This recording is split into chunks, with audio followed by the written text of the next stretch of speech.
So today I want to chat about getting into the Defence Forces, because this is something that we see as strength and conditioning coaches that we're assisting people with more and more, and quite regularly. So often the scenario for us is that we've got 3 to 4 months to work with someone to get them in an ideal state to complete the tests to get into the Army, Navy, Police Academy and that sort of thing. So that's a common scenario. So I want to chat obviously today about that. So the first thing that we often see is that someone's told they're through some of the other tests, so they're right to do the physical test.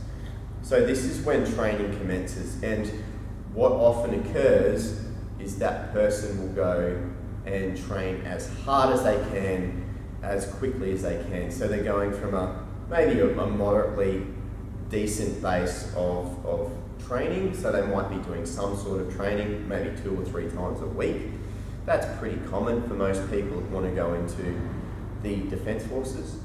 And then they ramp it up and start doing CrossFit or F45 6 times a week. Now this isn't the optimal way to go, because we're going from a moderate base and trying to go like that. Our training volume goes through the roof. That's why we often see people aim for this goal and then get injured within the first couple of weeks, is because they put so much pressure on themselves. They go into a high intensity, high competitive environment, and they're trying to get as fit as they can, as quickly as they can. That's not ideal, and that's what can really cause you to not be able to achieve those goals, not be able to get in and pass those physical examinations. So for us as strength and conditioning coaches, it's often about pulling those people back and saying, okay, we do have 3 or 4 months. Let's find out what your strengths are and what your weaknesses are. So if we're looking at our aerobic tests, obviously a very common test within Defence Forces or Police Force is that, okay, we're going to test their aerobic capacity. This can either be like a 2.5 kilometre run or often a beat test. So whatever that is, our key goal here is that we need to get aerobically fitter. And we don't get aerobically fitter just by smashing ourselves in a CrossFit class 6 times a week. We need to be strategic with that. We need to specifically improve our running. In that case, we just need to initially start off with some low intensity, longer running and really building up that capacity. And that's just for the first 4 8 weeks, where we start to put a little bit of that base behind us and get that running form right, get that base developed. And then we can start to increase the intensity as we get closer, because we would have put some good training behind us. So that's the aerobic test.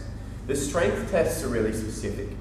So you can see straight away exactly what they want to see within those tests. So it might be a deadlift, it might be push-ups or pull-ups. Whatever that might be, it needs to be trained specifically and regularly, and looking to progressively overload that. That's where a really smart, targeted, individualised program comes into play. When you go to CrossFit, F45, you might not even do a push-up in a week. That's a generalisation. Like you may not, we just don't know, because there's no structure, no specific structure around their program for you as an individual. Whereas if you come to an S&C gym like we've got at Equinox, we're going to go, okay, you need to be able to do 50 push-ups. Let's start to build those up. Let's do those 3 or 4 times a week, because that is a key outcome of what you need to achieve in 4 months' time. So overall, my point here is that don't just jump in to training as much as you can, as quickly as you can, and trying to do everything as quickly as you can, because your training load just shoots through the roof and your risk of injury just dramatically increases, and that's just going to set you back further. It's about pulling back when you get that letter or that phone call that, hey, you're coming up for for your physical test. It's about pulling back and going, okay, let's plan this out, let's do this smart, let's get things on track so that we know where we need to go, and let's plan this out. So that's where really good S&C practices can come in and help you as a potential in your physical examinations.